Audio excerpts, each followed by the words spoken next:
सर्व पक्षीय आमदार, त्याच्याबरोबर काही पदाधिकारी आणि काही सामान्य लोक मिळून मुंबईमध्ये असलेल्या मंत्रालयाच्या जवळ जे तिथं पोलीस स्टेशन आहे, त्याला मरीन ड्राईव्ह पोलीस स्टेशन म्हणतात, तिथं आम्ही गेलो आणि काय इच्छा व्यक्त केली तर अजित दादांचा जो घात नाही तर अपघात झालाय 28 जानेवारीला, त्याच्याबद्दल हे डीजीसीएलनी जो 24 तारखेला रिपोर्ट दिलेला आहे त्याच्यामध्ये व्हीएसआर कंपनीकडनं काही नेग्लिजन्स झालेला आहे आणि त्याच्यामुळे हा अपघात झालाय असं कुठेतरी सिद्ध होतं। त्यामुळे याच्या बेसिसवर एफआयआर व्हावा यासाठी आम्ही काल मुंबईला गेलो होतो। आता याच्यामध्ये काही लोकांनी शंका व्यक्त केलेल्या आहेत। याच्यामध्ये शंका काय आहे तर मी मुंबईला एफआयआर करू शकतो का?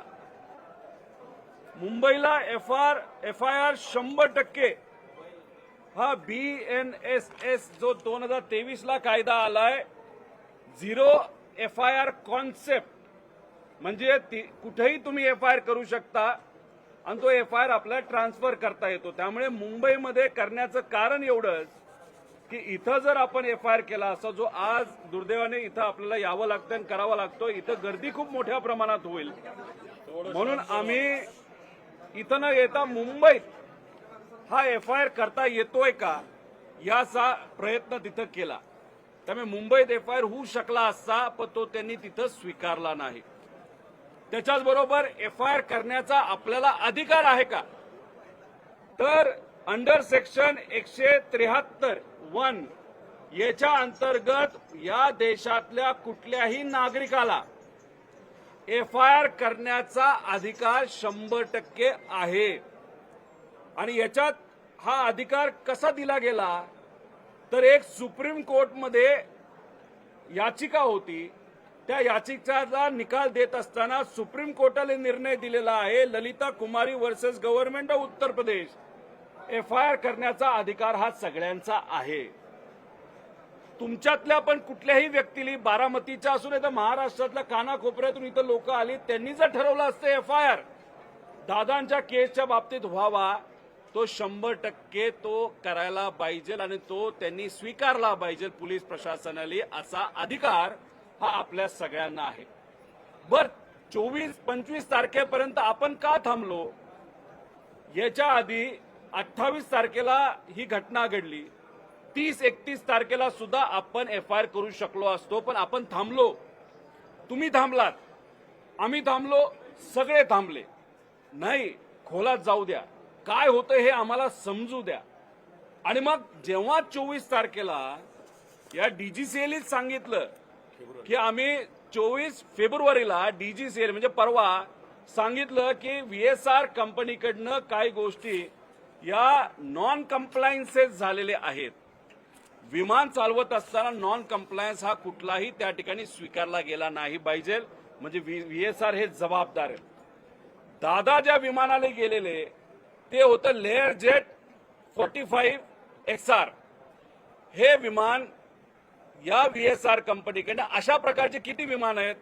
7 विमानं होती। त्यात एकातून दादा प्रवास करत होते आणि त्याची दुर्घटना त्या ठिकाणी झाली। 2023 ला दुसरं विमान जे मुंबईमध्ये तिथं दुर्घटनाग्रस्त झालं, राहिले किती? 5। आणि या 24 तारखेच्या आदेशाप्रमाणे डीजीसीआयच्या 5च्या 5 राहिलेले विमान हे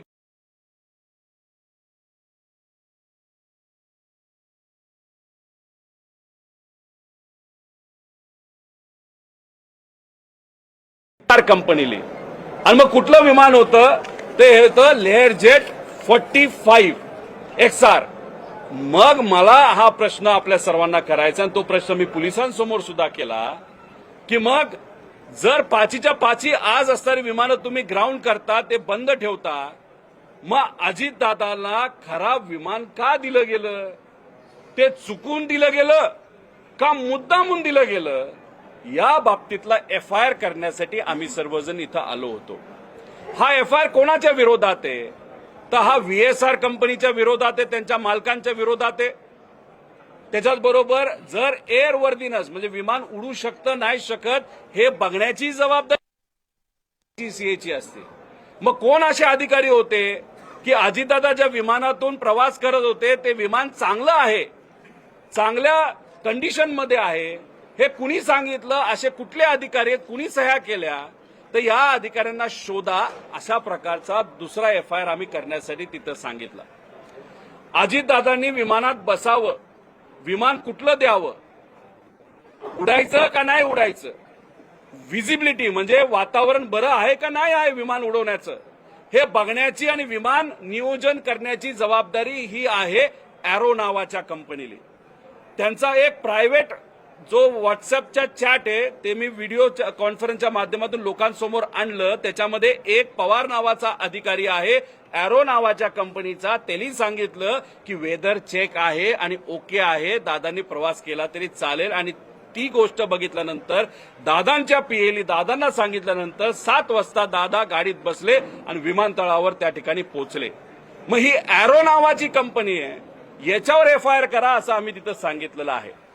आता ही जी चॅट आहे व्हॉट्सअपची त्याच्यामध्ये या राज्यातले विमान या गोष्टीकडे लक्ष देणारे काही अधिकारी आहेत.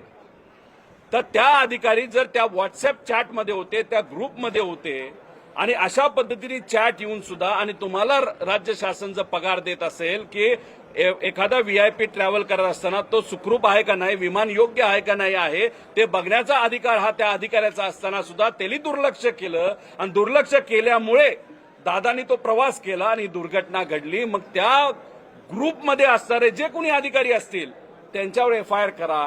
हा 4था एफआयआर आम्ही इथं मागितलेला आहे. याच्यात आम्ही कोणाचंही नाव घेतलं नाही. जे या देशाचे एव्हिएशन मिनिस्टर आहेत, ज्यांचा राजीनामा आम्ही मागतोय का, ज्या पार्टीतून ते येतात त्या पार्टीचं आणि व्हीएसआर कंपनीचं डायरेक्ट तिथं कमर्शियल रिलेशनशिप आहे, आर्थिक व्यवहार आहे. मग आर्थिक व्यवहार असणारा जर एखादा पक्ष असेल, त्याच्या जवळच्या एखाद्या व्यक्तीची कंपनी असेल आणि मग त्या कंपनीचं आणि व्हीएसआरचं नातं असेल, तर मग तिथं असणाऱ्या एव्हिएशन मंत्र्याला त्या पदावर राहण्याचा कुठलाही अधिकार नाही असं आम्ही बोललो होतो. लोकांची इच्छा आहे. पण या एफआयआर मध्ये आम्ही त्या एव्हिएशन मंत्र्याचं नाव घेतलंय का? नाही घेतलं, कारण आम्हाला राजकारण करायचं नाही. आम्ही याच्यामध्ये फक्त पोलिसांना एवढंच सांगितलं, एफआयआर व्हावा हा आमचा अधिकार आहे, नागरिक म्हणून, परिवार म्हणून तो तुम्ही स्वीकारावा. त्यांना तो स्वीकारावाच लागतो. कारण का तिथं जर आपण बघितलं बीएनएसएस मध्ये सगळ्यांना तो अधिकार आहे. पण गेले 2 तास आम्ही चर्चा करत आहोत. त्यांनी आम्हाला सांगत असताना नाही करता येणार नाही का, कारण का ऍक्सिडेंट रिपोर्ट हा फाईल झालाय. एक तुम्ही समजून घ्या, तुम्ही आता जात असताना जर कुणी मोटरसायकलवरनं पडल्यानंतर तुम्हाला लागलं आणि दुर्दैवाने, ही गोष्ट फक्त उदाहरण म्हणून तुम्ही घ्यावी, त्याच्यामध्ये दुर्दैवाने मृत्यू झाला, तर मग ऍक्सिडेंट रिपोर्ट काय असतो? डोक्यावर आपटला होता का, पडला कसा होता, लागलं कुठलं, किती हाडं मोडली, मग काय झालं होतं, डोकं फुटलं होतं का, मेंदू बाहेर आला होता का, काय, हे ऍक्सिडेंट रिपोर्ट असतो. तर दादांचं आतापर्यंत काय झालंय? तर फक्त ऍक्सिडेंट रिपोर्ट झाले 28 तारखेला. त्याच्यावर सीआयडी इन्व्हेस्टिगेट करते असं आम्हाला सांगितलं, असं तुम्हाला सांगितलं. अरे पण ऍक्सिडेंट रिपोर्टवर तुम्ही इन्व्हेस्टिगेट करत असताना जो क्रिमिनल अँगल आहे त्याच्याबद्दल काय?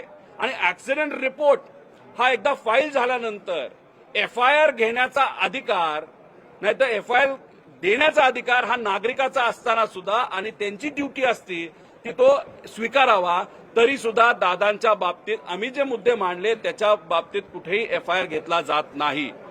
आम्ही जी तपास यंत्रणा आहे त्याच्यामध्ये येतोय का? अजिबात नाही. सीआयडीला तपास करू द्या, सीबीआयला तपास करू द्या, डीजीसीआयला तपास करू द्या, आम्हाला आक्षेप कुठंच नाही. आमचं असं म्हणणं आहे की एफआयआर तुम्ही फाईल करा आणि तो तसाचा तसा हा सीआयडीला पाठवा एफआयआर, नाही तर सीबीआयला पाठवा. एवढंच आम्ही इथं या ठिकाणी बोललेलो आहे.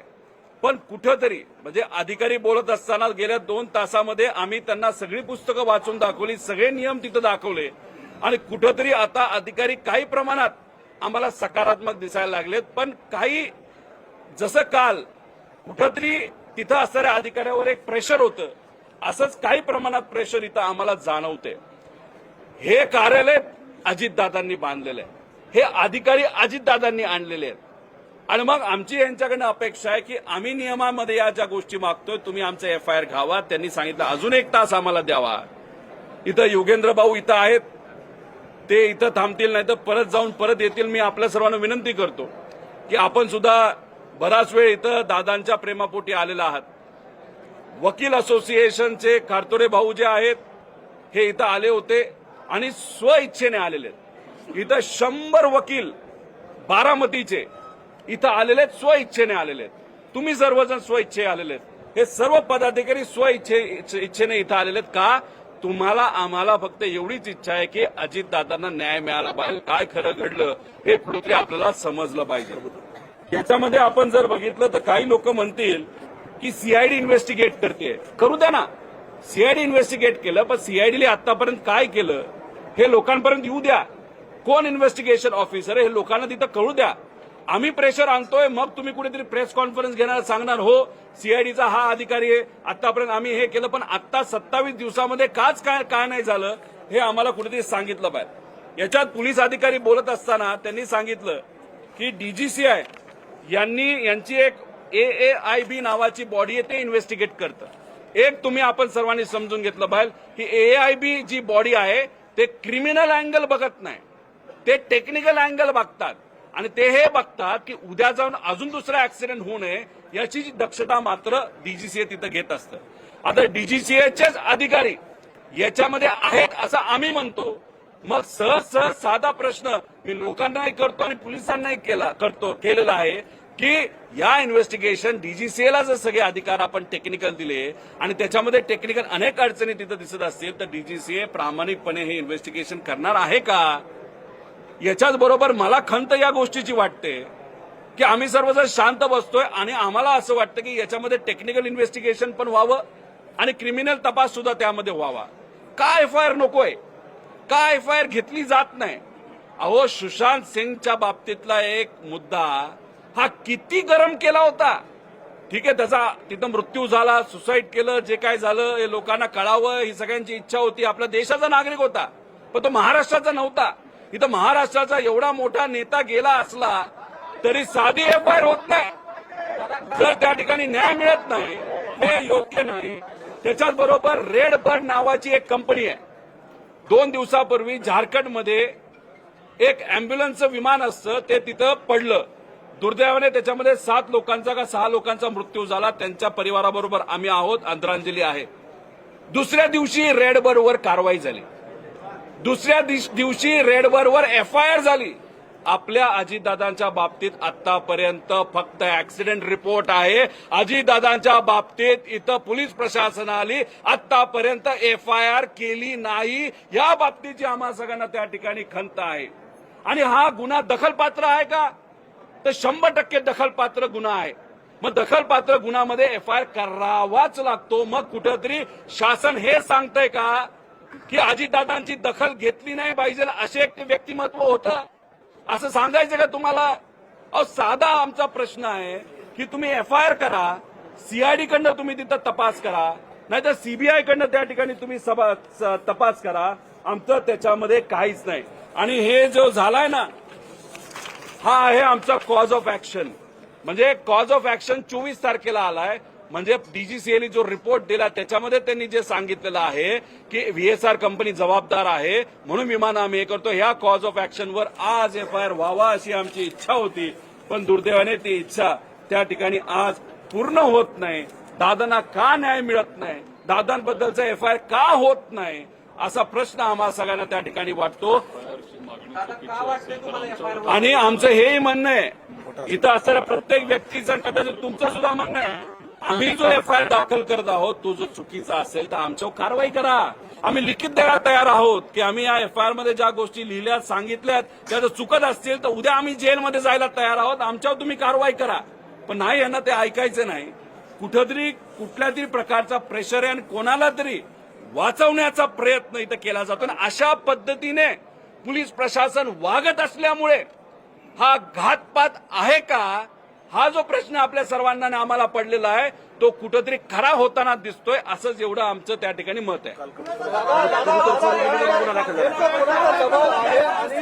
एक एक घ्या ना. वाचवायचा प्रयत्न सुरू आहे.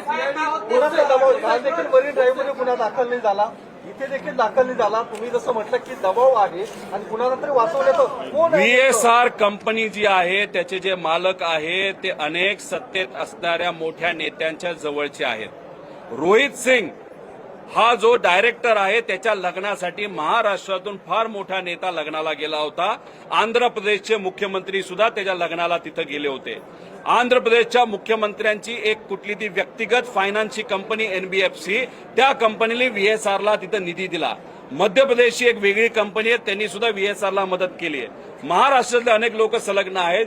VSRला का वाचवण्याचा प्रयत्न होतो हे आम्हाला कळत आहे. दुसरं, दादांना म्हणजे ते लेअर जेट नावाचं विमान हे खराब होतं, हे तिथं DGC आता सांगते. मग हे खराब विमान हे अजितदादांना मुद्दामून दिलं गेलं का चुकून दिलं गेलं, असाही प्रश्न आता आम्हाला त्या ठिकाणी पडायला लागलेला आहे. त्यामुळे ह्या सगळ्या गोष्टीकडे बघत असताना कुठंतरी कोणाचा तरी मोठ्या व्यक्तीचा हा हात आहे. आणि FIR हा ऍक्सिडेंटवर होतोय, हा FIR ऍक्सिडेंटवर होतोय. आमचं मत आहे ऍक्सिडेंटवर करा, FIR नाही, इन्व्हेस्टिगेशन. FIR तर झालाच नाही, इन्व्हेस्टिगेशन ऍक्सिडेंटवर होतोय. आमचं मत आहे ऍक्सिडेंटवर पण करा आणि घातपातावर म्हणजे क्रिमिनल अँगल आहे का हे सुद्धा तिथं बघा. पण हे यांच्याकडनं पोलीस प्रशासनाकडनं मान्य केलं जात नाही म्हणून FIR होत नाही. म्हणजे कोणा ना कोणातरी मोठ्या व्यक्तीचा या मागे हात आहे असं आपल्याला म्हणावं लागेल. पुढची भूमिका काय असणार आहे? पुढची भूमिका काय असणार आहे? आता तुम्ही या ठिकाणी आला होता. पोलीस बघा, मला असं कळालेलं आहे की आपण FIR व्हावा हे जे आपलं स्टेटमेंट आहे ते माझं स्टेटमेंट आहे, युगेंद्रचं स्टेटमेंट आहे, इथं असलेल्या प्रत्येक पदाधिकाऱ्याचं स्टेटमेंट आहे, लोकांचं स्टेटमेंट आहे. लोकांनी सह्या केल्यात. पण फक्त कदाचित एक बातमी कुठेतरी लागली की याच्या माध्यमातून आम्ही होम मिनिस्टर यांचा राजीनामा मागतोय. असं अजिबात नाही. याच्यातून आमचं एवढंच म्हणणं आहे, आम्हाला राजकारण करायचंच नाही. करायचं असलं असतं तर आम्ही करू शकलो असतो. या मागे सगळ्यांनी ज्या सह्या केलेल्या आहेत त्या सह्या कशासाठी आहेत तर आमच्या अजितदादांचा जो नाही तर घातपात त्या ठिकाणी झालाय, नाही तर ऍक्सिडेंट झालेला आहे. आमच्या काकांचा मृत्यू त्याच्यामध्ये त्या ठिकाणी झालेला आहे. आमचे लाडके दादा जे आम्हाला सोडून गेलेले आहेत त्यांच्याबद्दलचा FIR घेण्यात यावा. या स्टेटमेंटवर या सर्व नागरिकांनी, त्यांच्या प्रेमी लोकांनी तिथं सह्या केलेल्या आहेत. आणि इथं बघा, इथं लोक स्वइच्छेने आलेत, सगळे वकील आलेत. वकील तिथं 2 तास आर्ग्यू करत होते की नाही तुम्हाला FIR घ्यावा लागेल. अहो, आम्ही 4 पुस्तकं तिथं वाचली 2 तासामध्ये, तरी सुद्धा पोलीस काय आमचं FIR घेत नाही. हा कुठंतरी दुर्दैवाने महाराष्ट्राच्या मोठ्या नेत्यावर, अजितदादांवर अन्याय त्या ठिकाणी आहे. जर दादा इतके अनेक मोठ्या लोकांचे मित्र होते तर मग त्या मित्रांनी याच्यात लक्ष घालून FIR करायला काय हरकत आहे? मग एवढ्या मोठ्या नेत्याचा FIR होत नसेल तर उद्या जर आम्हाला कोणाला काय झालं तर आमच्याबद्दल काय होणार? उद्या जाऊन जर सामान्य लोकांना काय झालं तर सामान्य लोकांचं काय होणार? अहो, काल एका पुण्यातल्या ठिकाणी एका गावामध्ये कबूतर चोरीला गेली 160, उरळी कांचनला 160 कबूतर चोरीला गेले. त्याचा FIR झाला आणि दादांच्या बाबतीत FIR होऊ शकत नाही. अरे कसला न्याय? हा अधिकार आहे, सुप्रीम कोर्टाने दिलेला अधिकार आहे. हा आम्हाला तिथं BNSS ऍक्टली त्या ठिकाणी दिलेला अधिकार आहे. आणि मग हे होताना सुद्धा जर FIR होत नसेल तर याच्या मागे काळं बेरं नाही का असा प्रश्न आपला निर्माण होणार नाही का? मोठ्या व्यक्तीचा दबाव आहे असं म्हणतात. तो सरकारमधला आहे की सरकारमधलं बाहेर आहे? म्हणजे केंद्र सरकारमधला आहे की राज्य सरकारमधला? मी एवढंच म्हणेल, कुणाचा तरी दबाव आहे. नाही तर पोलीस अक्षरशः डोळ्यामध्ये पाणी या पोलीस काही अधिकाऱ्यांचं तिथं आलं होतं जेव्हा अंत्यविधी झाला होता. आणि आता सुद्धा आम्ही जेव्हा त्यांना काही गोष्टी सांगत होतो त्याच्यामध्ये सुद्धा त्यांच्या चेहऱ्यावरनं आम्हाला जाणवत होतं की आम्ही जे बोलतोय ते खरंय. पण तरी सुद्धा यांचा पेन FIR कडे त्या ठिकाणी वळत नाही. त्याचा अर्थ कोणतरी एक ताकदवान व्यक्ती त्यांच्यावर प्रेशर आणते. आता CID हे ऍक्सिडेंटवर तिथं त्यांचं इन्व्हेस्टिगेशन सुरू आहे आणि ऍक्सिडेंटचा जो दाखला आहे तो झाल्यानंतर सुद्धा FIR होऊ शकतो पण केला जाऊ शकत नाही. कारण FIR मध्ये आम्ही म्हणतोय या लोकांवर लक्ष द्या, आणि हेच कदाचित सत्तेतल्या लोकांना, काही लोकांना हे नको असावं असं आपल्याला म्हणावं लागतं. अरे याच्या पुढे आम्ही काय करणार आहे? 1-1.5 तास युगेंद्र इथं असतील, नाही तर परत थोड्या वेळी येतील, कारण आम्हाला त्यांनी 1-1.5 तासाचा वेळ मागितला. खरं तर मुंबईमध्ये सुद्धा आम्हाला सांगितलं होतं 2 तास. मुंबईची घटना घडून 15 तास झाले, तरी सुद्धा त्यांच्याकडनं आम्हाला अजून काही सांगितलं नाही आला. त्यांचा अभ्यास काही पूर्ण झालेला नाही. 1-1.5 तास हे थांबा असं म्हणतायत, ते थांबतील, आम्ही थांबू. पण आता पुढे सीआयडी काय करते हे जाणून घेण्यासाठी आज दुपारी 3 वाजता पुण्यामध्ये सीआयडीचे जे हेड ऑफिस आहे तिथं जाऊन आम्ही दाद मागू की सहसा सामान्य लोकांना आणि कोणालाही सीआयडीकडे जाता येत नाही. पत्रकार परिषद घेते सीआयडी. ते योगायोग आहे. ती पत्रकार परिषद आम्ही सुद्धा ऐकतो. आम्हाला प्रश्न असतील आम्ही त्यांना प्रश्न विचारतो. आता आम्ही तिथं 3 वाजता 100% जाणार आणि काय त्यांचा तपास म्हणतोय हे जरासं आम्ही समजून घेतो. अपघाताच्या दिवशी दादा एक मिनिट दादा अपघाताच्या दिवशी एटीसी बारामतीतून ऑपरेट होत होतं. या बाबतीत अनऑफिशियली बोलणं झालेलं आहे, पण जी ऑफिशियल माहिती आणि तुमच्यासारख्या काही चांगल्या पत्रकारांनी सुद्धा या बाबतीत इन्व्हेस्टिगेशन केलेलं आहे. दादांच्या प्रेमापोटी ते इन्व्हेस्टिगेशन सुद्धा आम्हाला आलेलं आहे. 2 दिवसानंतर त्या बाबतीतली म्हणजे ब्लॅक बॉक्स आणि इतर गोष्टींबद्दल आम्ही एक वेगळी प्रेस तिथे घेणार आहोत. त्या मुद्द्यात, त्या विषयावर आम्ही त्या ठिकाणी सांगू. अपघाताच्या दिवशी एटीसी बारामतीतून ऑपरेट झालं रोहित होतं पवार आणि ते पण खासगी कंपनी केलं. खासगी कंपनीने एटीसी ऑपरेट केलेलं होतं अपघाताच्या दिवशी. आणि मग ह्याची माहिती तुमच्यापर्यंत पोहोचली का? कारण एटीसीचा ग्रीन सिग्नल मिळाल्याशिवाय टेकऑफ झालं नाही. याच्या आधी मुख्यमंत्री सुद्धा जे लँड झाले असतील बारामती एअरपोर्टवर, मोठे मोठे व्यावसायिक लँड झाले असतील, अजितदादा अनेक वेळा लँड झालेले आहेत, तेव्हा सुद्धा इथं बारामतीमध्ये असणारी एटीसी ही प्रायव्हेटच आहे. आता जेव्हा आपण टेक ऑफ करतो तेव्हा पुणे एटीसी सुद्धा बोलावं लागतं. ती लायसन्स एटीसी आहे, ती एक गव्हर्नमेंटची एटीसी आहे. मग त्या एटीसीला ह्यांना सांगितलं नव्हतं का रे उडू नकोस, व्हिजिबिलिटी 3000च आहे. मग पुणे एटीसी मध्ये कोण असं होतं का त्यांनी नाही सांगितलं? का व्हीएसआर कंपनीच्या पायलटली का नाही विचारलं? असे अनेक प्रश्न आहेत. त्यामुळे रेकॉर्डिंग बारामती एटीसीचं हे कुठेतरी सीआयडी का कुणीतरी ताब्यात घेतलं असं आम्हाला कळालं का डीजीसीएले. काय येतं ट्रान्सक्रिप्ट काय गेलं याचा पुरावा आमच्याकडे आहे, तो आम्ही त्या ठिकाणी आता पहिल्यांदा तक्रार दिली जाते, त्यानंतर पोलीस इन्व्हेस्टिगेशन करतात, मग एफआयआर दाखल केली जाते. अशा पद्धतीचा प्रोसेस आहे. मात्र दुसरीकडे असं सातत्यानं सांगितलं जातं की तपास योग्य पद्धतीने चालू आहे, मात्र रोहित पवार जे आहेत ते स्टंटबाजी करतायत आणि मिसगाईड केलं जाते असा आरोप भाजपकडून सातत्यानं होतो. मग एफआयआर म्हणजे काय? तक्रारच आहे ना. आणि तक्रारच घ्या ना आमची. ती खोटी ठरली तर आमच्या गुन्हे दाखल. जर खोटी धरली तर आम्हाला गुन्हे दाखल करा. आणि जी इन्व्हेस्टिगेशन चाललंय सीआयडीचं असं ते म्हणतात, ते ऍक्सिडेंटल रिपोर्टवर चाललंय. अरे पण त्याला दुसरा अँगल आहे, तो अँगल आम्ही सांगण्याचा प्रयत्न करतोय. आणि डीजीसीए सरळ सरळ सांगते की आम्ही 5 विमानं ग्राउंड करतोय, कारण त्या विमानात प्रॉब्लेम आहे. आणि मग प्रॉब्लेमॅटिक विमान अजितदादांना का दिलं हा आमचा प्रश्न आहे, आणि म्हणून आम्ही म्हणतोय एफआयआर करा. पण या बाबतीत कधी टेक्निकल बोलत नाही.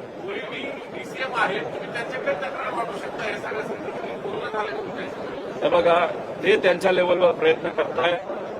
मला अजूनपर्यंत कुणीही, मी माझ्या वतीने देशाच्या होम मिनिस्टरला कागद दिलेत, प्रधानमंत्री साहेबांच्या कार्यालयामध्ये आम्ही कागद दिलेत, जे एव्हिएशन मंत्रालय त्यांना दिले आहेत, डीजीसीएला दिलेला आहे, आणि सोशल मीडियाच्या माध्यमातून आम्ही सीएमओला पण दिलेत. सीएमओ जेव्हा वेळ देतील ती उद्या देतात असं आम्हाला कळतं, तेव्हा त्यांना सुद्धा कागद दिले. आता हे आम्ही स्व इच्छेने त्या ठिकाणी दिलेलं आहे. याबद्दलची चर्चा सुद्धा तिथे झालेली आहे.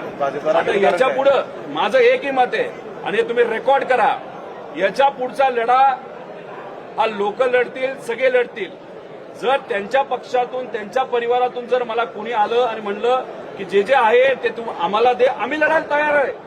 मी सगळे त्यांना द्यायला तयार आहे. लढावं, पण लढलं पाहिजे एवढंच आमचं मत आहे.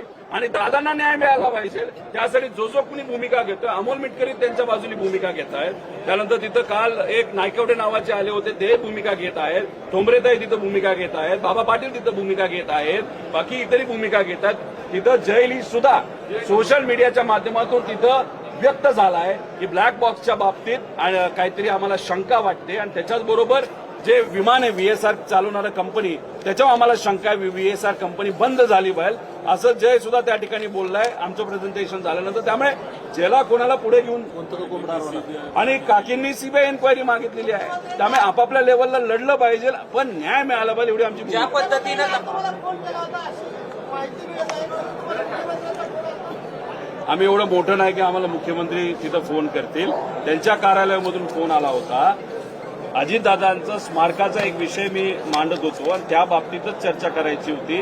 आज ती बैठक होत नाही पण उद्या संध्याकाळी ती बैठक होईल आणि त्या बैठकीला गेल्यानंतर स्मारक अजितदादांचं व्हावं ही तर मागणी आम्ही करूच. त्याच्याच बरोबर इन्व्हेस्टिगेशन म्हणजे एफआयआर बद्दल पण त्यांना माहिती आम्ही देऊ आणि माझ्याकडे जे काही कागदपत्र आले ते सुद्धा आम्ही त्यांना त्या ठिकाणी देऊ. ज्या पद्धतीनं आता तपास चालू आहे त्या पद्धतीनं तुम्हाला असं वाटते का न्याय मिळेल? अजिबात वाटत नाही. एक तर सीआयडीने काय केलंय हे कोणालाच माहित नाही. आपण तिथं प्रेशर वाढवलं. तुमच्यासारख्या चांगल्या मीडियाने तो मुद्दा नेला. सोशल मीडियावर महाराष्ट्राचे तमाम सामान्य नागरिक हे व्यक्त झाले. बारामतीकर हे व्यक्त झाले. काही गावांमध्ये तिथं बंद पाडला गेला आणि त्यानंतर डीजीसीआयवर प्रेशर आलं. त्याच्यानंतर आता सीआयडीवर प्रेशर आलं. आता सीआयडी आज कुठेतरी ते प्रेस कॉन्फरन्स घेऊन काय केलं ते सांगतील.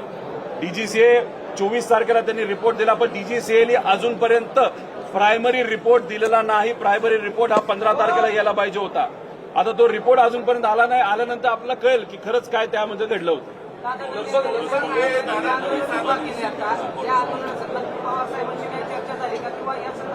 आंदोलन तुम्ही जे दादांच्या न्यायिक हक्कासाठी उभं केले या संदर्भात पवार साहेबांची काही चर्चा झाली का आणि पवार साहेबांनी किंवा सुप्रियातांनी या आंदोलनाला काही परवानगी दिली का? या आंदोलन उभा करा. एक तर तुम्ही समजून घ्या हे आंदोलन रोहित पवारचं नाहीच आहे आणि हे आंदोलन पण नाहीये. आम्ही न्याय मागण्यासाठी प्रयत्न करत आहोत. एफआयआर करण्याचा प्रयत्न तिथं करतोय आणि खऱ्या गोष्टी लोकांसमोर याव्यात यासाठी मी असेल हे सर्व मंडळी असतील बाकी त्यांच्या पक्षातले काही लोक असतील आणि अशा पद्धतीने सगळेच लोक आपापल्या लेवलला तिथं प्रयत्न करत आहेत.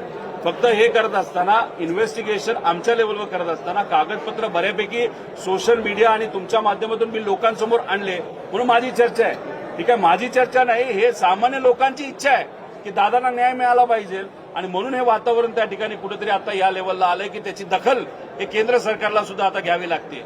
विषय एवढाच आहे की साहेबांच्या बाबतीत एक गोष्ट तुम्हाला सांगतो की एखादा व्यक्ती योग्य पद्धतीने लढत असेल तर पवार साहेबांचा पाठिंबा असतो आणि पवार साहेब बोलूनच दाखवतात असं नसतं. दिल्लीला आमची प्रेस कॉन्फरन्स झाली तेव्हा पवार साहेबांच्याच बंगल्यावर त्या ठिकाणी झाली होती आणि आता येणाऱ्या पार्लमेंटमध्ये 9 तारखेला सुप्रियाताई डॉक्टर कोले व आमचे सर्व खासदार इतर पक्षाचे सुद्धा खासदार ज्याच्यामध्ये काँग्रेस असेल एकनाथ शिंदे साहेबांचे सुद्धा खासदार हा मुद्दा मांडतील असं आम्हाला वाटतं. कारण का आम्हाला विरोध हा भाजपच्या नेत्यांचा त्या ठिकाणी होतो या प्रेस कॉन्फरन्सला. एकनाथ शिंदे साहेबांच्या पक्षाच्या लोकांचा नेत्यांचा आम्हाला तिथं विरोध नाही. म्हणजे अजितदादांना न्याय मिळावं हे एकनाथ शिंदे साहेबांची सुद्धा इच्छा त्या ठिकाणी दिसते. मग तुम्ही नावं का सांगत नाही? जर प्रेशर होतंय तर तुम्ही नावं का सांगत नाही? नेमका प्रेशर कोणाचा आहे? नाही आता एफआयआरच्या बाबतीत ते काय करतात ते आपण सर्वजण बघू. जर याच्यातून कुठंच काही जात नाही आम्हाला फक्त इच्छा एवढी याच्यात राजकारण आलं नाही म्हणून आम्ही कोणाचं नाव घेत नाही. जर वेळ आली न्याय मिळतच नाही दादांना मग नंतर आम्ही नाव घ्यायला सुरुवात नाही, दादा तुम्ही आज या ठिकाणी आला तुमच्यासोबत दादांच्या पवार आहे, पक्षाचे काही तुमच्या नेते आहेत कुटुंबातले त्याच्यामध्ये? आहे. दादांच्या कुटुंबातले सदस्य का नाही तुमच्यासोबत आता? ते त्यांच्या लेवलवर लढतायत ना. जयली तिथं इच्छा व्यक्त केली. आम्ही त्यांच्या कुटुंबातला आहोत. आम्ही पण त्यांच्या जवळ होते. त्यानंतर सुनित्रा काकींनी सीबीआयकडे एन्क्वायरी देण्यात यावी असंही तिथं पत्र दिलेलं आहे. पण हे सगळं होत असताना ज्या त्रुटी आहेत जसं एफआयआर होणं महत्वाचं आहे.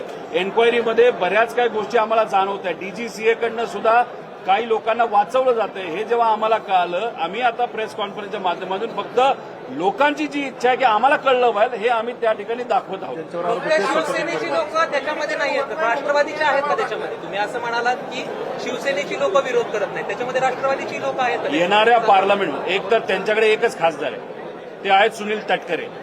त्यानंतर प्रफुल्ल पटेल आहेत. प्रफुल्ल पटेल अतिशय अनुभवी व्यक्तिमत्व आहे. कशामध्ये? एव्हिएशनमध्ये. आम्ही ज्या पद्धतीने इथं लढतोय डॉक्युमेंट आणतोय त्यांचे जुने कॉन्टॅक्ट आहेत. त्यांनी आम्हाला जर मदत केली असती तर आम्हाला आवडलं असतं. 4-5 कागद आम्हाला दिली असती नाही लढा तुम्ही चांगलं करता पण त्यांच्याकडनं अजूनपर्यंत झालं नाही. उद्या कदाचित होईल. विषय तो नाही. विषय त्यांच्याकडे एकच खासदार आहे. ते मुद्दे मांडतील नाही मांडतील हा वेगळा विषय. आमच्याकडे 8 खासदार आहेत. आम्ही आमच्या लेवलला मांडू. काँग्रेस मांडेल त्यानंतर एकनाथ शिंदे साहेबांचे पक्ष मांडेल, उद्धव ठाकरे साहेबांचा पक्ष त्या ठिकाणी मांडेल, तृणमूल काँग्रेस ते मांडेल, इतरही राज्यातले जे इतर नेते, जसं आप पार्टी सुद्धा उद्या जाऊन हा मुद्दा त्या ठिकाणी मांडणार आहे.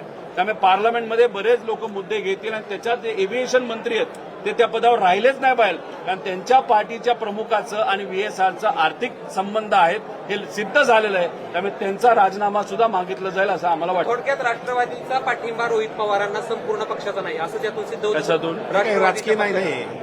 रोहित पवार गौण आहे. रोहित पवार कोण आहे? रोहित पवार कार्यकर्ता आहे, नातेवाईक आहे. रोहित पवारचं काही घेणं देणं नाही. रोहित पवार आणि रोहित पवाराबरोबर या राज्यातले 11 कोटी लोक फक्त एवढंच मागतायत, आम्हाला न्याय द्या अजितदादांना. इन्व्हेस्टिगेशन नीट झालं पाहिजे, टेक्निकल अँगल पण बघा आणि क्रिमिनल अँगल पण बघा. त्यामुळे रोहित पवार हे महत्वाचं नाही, तर आम्ही सर्व महत्वाचं नाही. काय महत्वाचं आहे, दादांना न्याय मिळाला पाहिजे. पण ज्या ज्या घटना घडत चालल्यात, आम्ही जे बोलत चाललोय, दुर्दैवाने त्या गोष्टी घडत चाललेल्या आहेत आणि त्याच्यावरूनच आम्हाला शंका वाढत चालली आहे की इन्व्हेस्टिगेशनवर कोणाचा तरी दबाव असल्यामुळे इन्व्हेस्टिगेशन योग्य दिशेने जात नाही. एक हिंदी सवाल है, लगभग 2 घंटे चर्चा हुई आपकी सचिवों के साथ, क्या फाइनली पुलिस राजी है कि इसमें एफआईआर दाखिल होगा या एग्जैक्टली क्या कहा है? देखो 2 घंटा एडिशनल एसपी के साथ हम बात कर रहे थे, डीवाईएसपी के साथ बात कर रहे थे, पीआई के साथ बात कर रहे थे और बाकी जो उनके अधिकारी थे उनके साथ बात कर रहे थे. वहां पे उनका कहना था कि आपने बंबई में कल जो एफआईआर किया वो वहां पे क्यों किया. उनको हमने बताया बीएनएसएस में वहां पे 0 एफआईआर करके कॉन्सेप्ट है वो अलाउड है. फिर उन्होंने वहां पे कहा डीजीसीए का वहां पे इन्वेस्टिगेशन चल रहा है, तो वो इन्वेस्टिगेशन अगर चल रहा होगा तो एफआईआर करने की क्या जरूरत है. जैसे कि AAIB ये जो संस्था है वो इन्वेस्टिगेशन वहां पे करे. उनको मैंने कहा कि AAIB ये जो संस्था है डीजीसीए के अंतर्गत आती है. डीजीसीए के कुछ जो अधिकारी उन पे ही हमारा ऑब्जेक्शन है.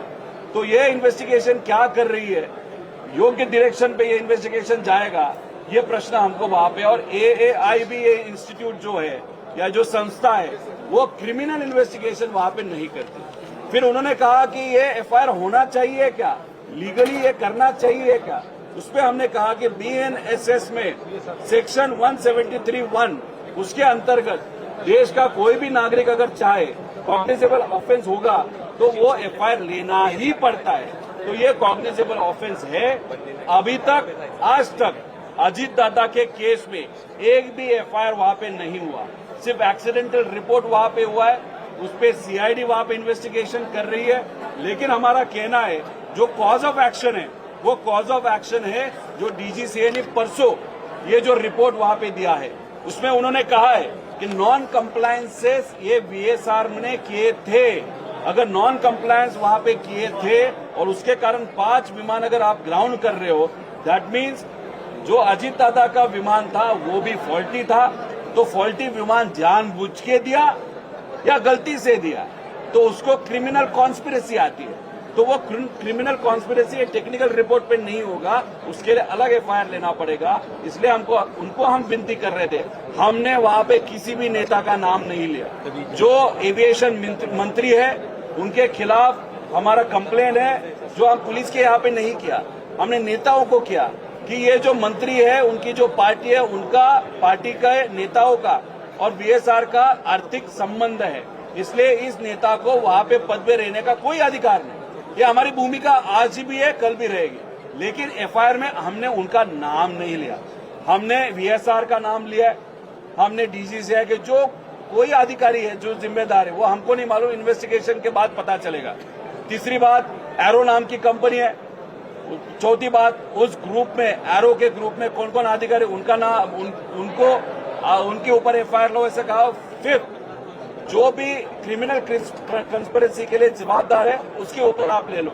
अभी इसके लिए एफआईआर लेने के लिए हम यहाँ पे आए, लेकिन वो अधिकार सेक्शन 173(1) बीएनएसएस में होने के बाद भी हमको एफआईआर वहां पे करने की वहां पे अनुमति पुलिस अधिकारी ने वहां पे नहीं दी. इसलिए यहाँ पे हमको लग रहा है कि अजित दादा पे वहां पे अन्याय हो रहा है. सीआयडी ऑफिसला तुम्ही कधी आज जाणार आहात का उद्या? आता 3 वाजता मी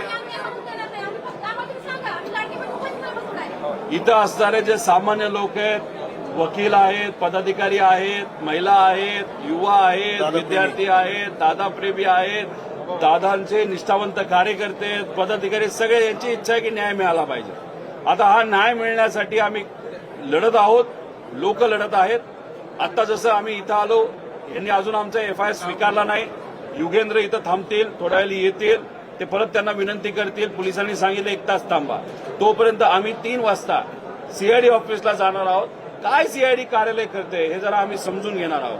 काय आतापर्यंत केलं हे आम्हाला समजून घ्यायचं आहे आणि मग ते काय बोलतात हे आम्ही समजून घेऊन मग उद्या लागलं तर होम मिनिस्टर साहेबांना आम्ही भेटू. डीजीसीएने या या सगळ्या अगोदर घटनेनंतर दादा, हा महत्वाचा शिंदेच्या विषय. शिवसेनेने आम्ही मराठी माणसं आहोत. दादा एक मोठे नेता होते.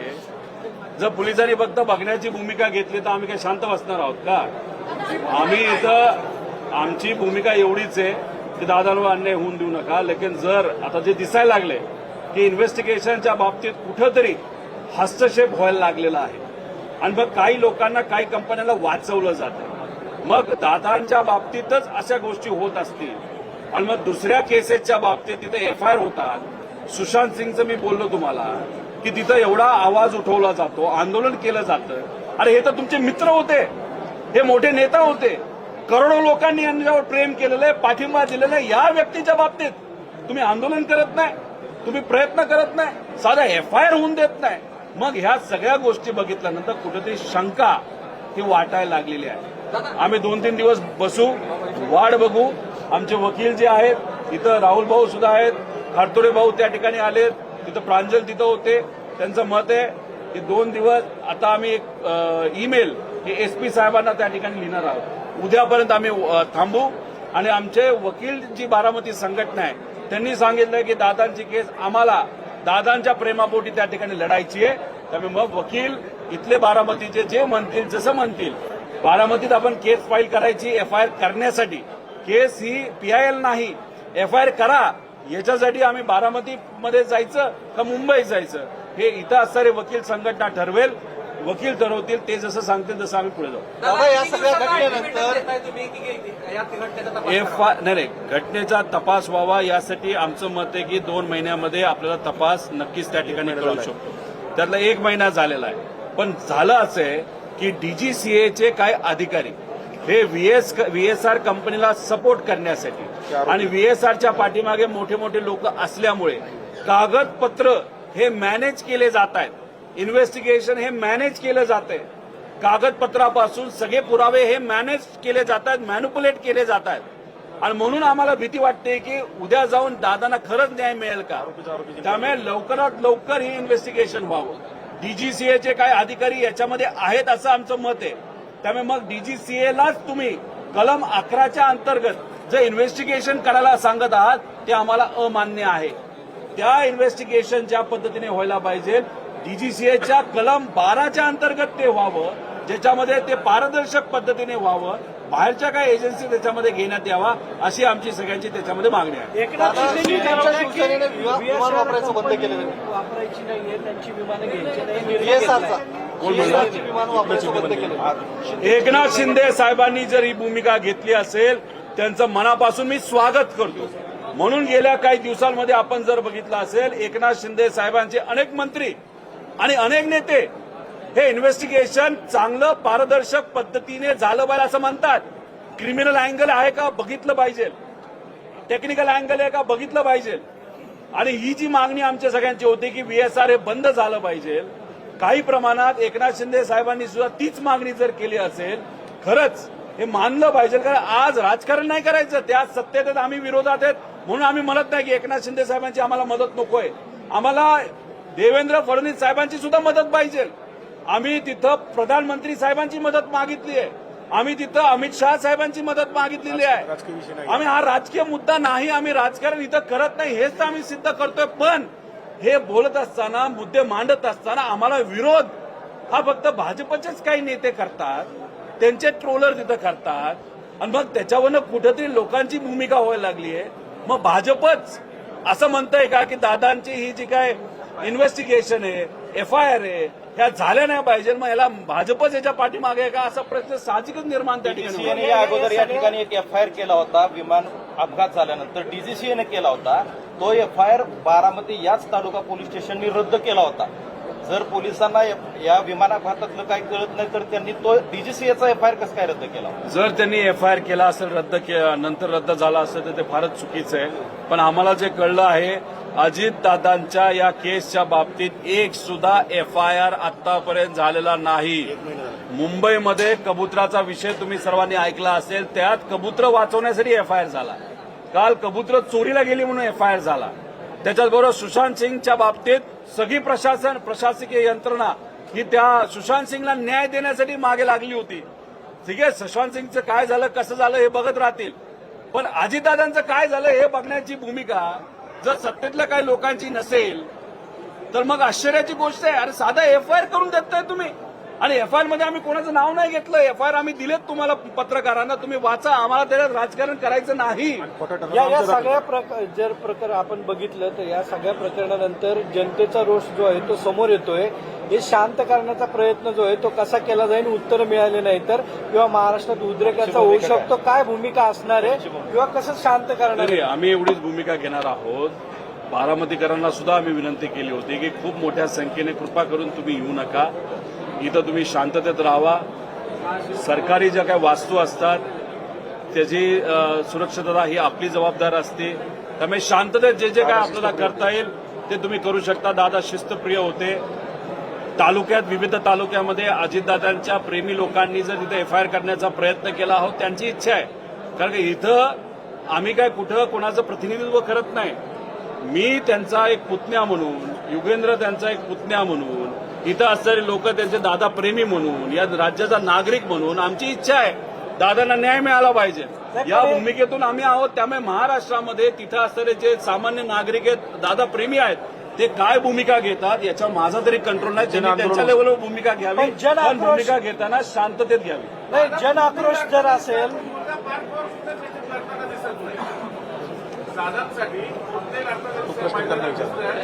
तो त्यांच्या लेवलवर तिथं काही अधिकाऱ्यांशी बोलून कसं तरी तो त्याच्या लेवलला लढत असेल.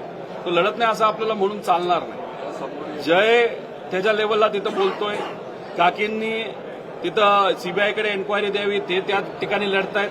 त्यामुळे सगळेच त्यांच्या त्यांच्या परीने तिथं लढतायत. फक्त विषय एवढाच आहे, हे मंद गतीने दादांचं इन्व्हेस्टिगेशन चाललंय एवढं आमचं कुटुंब म्हणून विचारतो की त्यांच्यावरती काही दबाव आहे का किंवा ते उघडपणे बोलू शकत नाही असं काही वाटतंय का तुम्हाला? याबद्दलची चर्चा कुठेही झालेली नाही. ते अजितदादांचे कुटुंबीय आहेत. जसं आम्ही कोणाला घाबरत नाही तसेच ते असावेत आणि ते आहेत. त्यामुळे ते मला तुम्हाला वाटतं दबाव आहे त्यांच्यावर, काही दबाव वाटतो? वाटत नाही त्यांचा दबाव आहे. ते त्यांच्या त्यांच्या लेवलनी त्या ठिकाणी प्रयत्न करत आहेत आणि आम्ही आमच्या लेवलनी प्रयत्न करतो. पण आज अध्यक्षपदाची निवडणूक होती, त्या ठिकाणी तुम्ही एक लक्ष केंद्रित करण्यासाठी इकडे हे केलं असंही बोललं जाते. बर, लक्ष आमच्याकडे यावं नाही तर तिथलं लक्ष जावं यासाठी आम्ही हे केलं असं तुम्हाला वाटत असेल तर मग 0 FIR हे प्रोव्हिजन असताना आम्ही बारामतीत आलो का? नाही, आम्ही मुंबईत गेलो का? 0 FIR आहे तिथं ते घ्यावं आणि काल घ्यावं. पण काल तिथं आम्हाला कुठलाच भाव मिळाला नाही, FIR घेतला नाही आणि मग आम्हाला पर्याय दुसरा कुठला राहिला नाही. कारण का आम्हाला तिथं कुठंच दखल घेतली जात नव्हती, तर आम्हाला पर्याय दुसरा नाही. तर जिथं ही घटना घडली बारामती या भूमीमध्ये येऊन इथे FIR दाखल करणं, ते करून घेण्याचा प्रयत्न करणं यासाठी आम्ही सर्वजण आलो. त्यामुळे जर कुणी वेगळ्या अँगलनी राजकीय दृष्टिकोनातून म्हणत असेल त्याला लखलाभ, तो त्याचा विषय. आम्ही इथं सामाजिक पद्धतीने दादांच्या प्रेमापोटी या सगळ्या गोष्टी. तुम्ही उघड भाजपचं नाव घेतलंय, भाजपचं नाव घेतलंय, तुम्ही हाय भाजप या मागे असं वाटतंय का? तुम्ही नाव नाही, मी भाजपचं नाव याच्यासाठीच घेतलेलं आहे की भाजपचेच, फक्त भाजपचेच नेते मंत्री हे आम्ही जे बोलतोय त्याच्यावर आक्षेप घेत आहेत.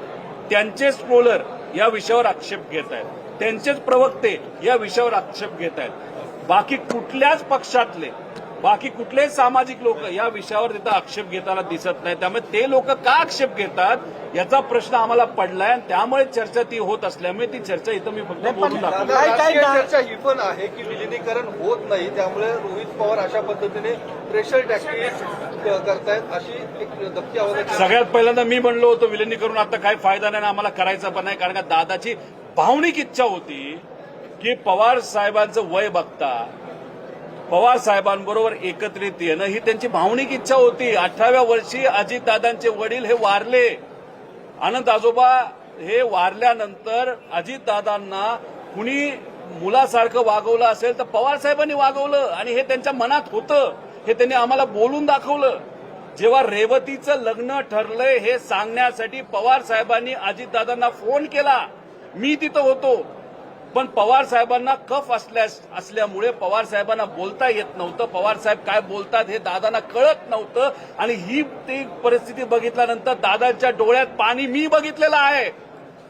मग ही भावनिक भूमिका दादांची असताना याच्यामध्ये आम्ही राजकारण का करू?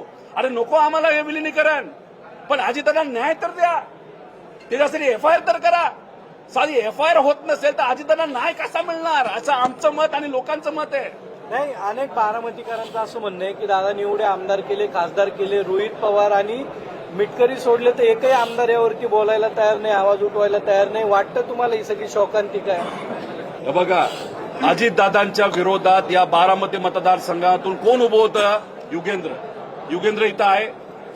मला पहिलं जिल्हा परिषदेचं तिकीट दादांनी दिलं, मला आमदारकीचं तिकीट दादांनी दिलं आणि राजकारणात आम्ही दोघं येण्यापूर्वी लहानपणीपासून जन्मापासून आम्ही त्यांचे पुतणे, आम्हाला त्यांनी मांडीवर खेळवलंय हे आम्हाला माहित आहे. मग अशा परिस्थितीमध्ये आम्ही आमच्या लेवलवर त्या ठिकाणी बांधतोय. आता काल अमोल मिटकरींना संधी दादांनी दिली. नायकवडेंना भाषणातून शब्द दिला होता की तुला मी तिथं आमदार बनवतो. दादांनी करून दाखवलं, ते तिथं आले होते. आता बाकीचे काय येत नाहीत हे मी कसं सांगू शकणार? तो त्यांचा तिथं विषय आहे. नाही, पण शोकांतिका वाटते का तुम्हाला ही सगळी? त्यांनी पण यायला पाहिजे या तुमच्या लढ्यामध्ये. त्यांच्या मनामध्ये असेल पण त्यांना येता येत नसेल, काय येता येत नाही मी नाही सांगू शकत. चला, थँक्यू बाबा, थँक्यू बाबा, थँक्यू. तू पण नाही की तुम्ही फक्त एकच दादा अजित दादा बस.